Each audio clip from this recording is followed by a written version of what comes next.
আজকে আমি মগজ ফ্রাই করে দেখাবো। লুচি, পরোটা, ভাত, পোলাও সব কিছুর সাথে এই মগজ ফ্রাইটা কিন্তু খেতে খুবই মজা লাগে। প্রথমে আমি মগজটাকে পরিষ্কার করে নিচ্ছি। আলতো হাতে শিরাগুলোকে ফেলে নিব এবং উপরের পর্দাটাকে ফেলে নিব। তারপরে 2-1 বার ধুয়ে টুকরো টুকরো করে কেটে নিচ্ছি। টুকরোগুলো খুব বেশি বড় করব না, মাঝারি আকারে কেটে নিচ্ছি।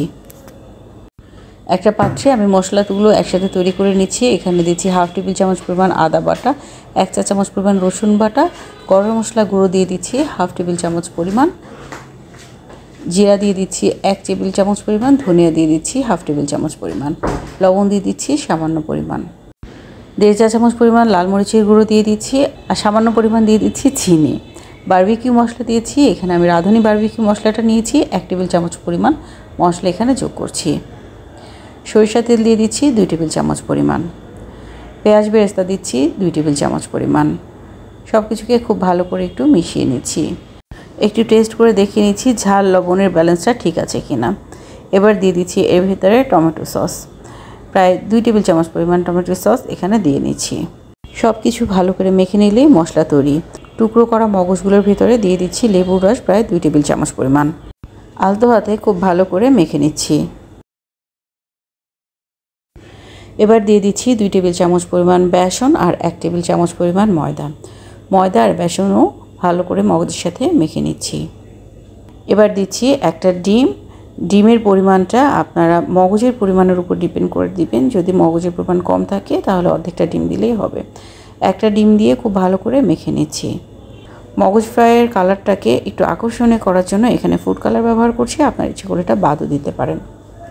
আজকে দুইভাবে আমি কোটিং করে দেখাবো। তো প্রথমে ব্রেড ক্রাম্বস দিয়ে করে দেখাচ্ছি। মগজের পিস নিব আর ব্রেড ক্রাম্বসে খুব ভালোভাবে জড়িয়ে নিচ্ছি। এটা ফ্রাই করে বাচ্চাদের সসের সাথেও আপনি পরিবেশন করতে পারেন। আর ক্রাম্বস দিয়ে কোটিং করাটা সসের সাথে খেতেই বেশি ভালো লাগে। এবার দেখিয়ে দিচ্ছি বেসনে কোটিং করে। বেসনে কোটিং করা মগজ ফ্রাইটা ভাত, লুচি বা পরোটার সাথে খেতে অনেক ভালো লাগে। আর মগজগুলো ফ্রাই করার পর যে মশলা থাকবে পাটিতে সেটাতে একটা গ্রেভি তৈরি করে দেখাবো। আশা করি ততক্ষণ পর্যন্ত আমার সাথেই থাকবেন। পরিবেশনের আগে ঝামেলা এড়াতে এভাবে তৈরি করে আপনি নর্মাল ফ্রিজে 2-3 ঘন্টার জন্য রেখে দিতে পারেন। জাস্ট পরিবেশনের আগে ভেজে পরিবেশন করতে পারেন। চুলার আঁচটা একদমই কমিয়ে দিয়ে এপিট ওপিট ব্রাউন করে ভেজে পরিবেশন করতে হবে। ব্রেড ক্রাম্বস দিয়ে আমি 2-3টা ভেজেছি, বাকি সবগুলোই বেসনের কোটিং দিয়ে ভেজে তুলে রাখছি। এবার তেলটা কমিয়ে অল্প তেলে পেঁয়াজ এবং কাঁচামরিচ কুচি দিয়ে দিচ্ছি আর যে মশলাটা বেঁচে ছিল সেটা দিয়ে দিচ্ছি। 2-1 মিনিট পেঁয়াজের সাথে ভেজে এর ভিতরে একটু পানি দিয়ে দিব। যেহেতু এটার ভিতরে মগজের কিছু অংশ রয়েছে তাই পানি দিয়ে নিতে হবে যাতে করে ওটাও সেদ্ধ হয়ে যায়। তারপরে দিয়ে দিচ্ছি 1 টেবিল চামচ পরিমাণ টমেটো সস আর একটুখানি লেবুর রস।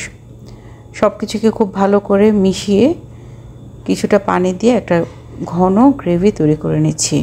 আর এই গ্রেভিটা ভাজা মগজের উপরে দিয়ে দিচ্ছি, মগজের সাথে ভালো করে মিশিয়ে নিচ্ছি। যে কোনো প্রোগ্রাম বা বারবিকিউ পার্টিতে আপনি এই মগজ ফ্রাইটা সাথে রাখতে পারেন। আশা করি সবাই খুব পছন্দ করবে। আর এটা লুচিতে খেতে তো খুবই ভালো লাগে। তো আজকে এই পর্যন্ত বন্ধুরা, আবার দেখা হবে ইনশাআল্লাহ। আল্লাহ হাফেজ।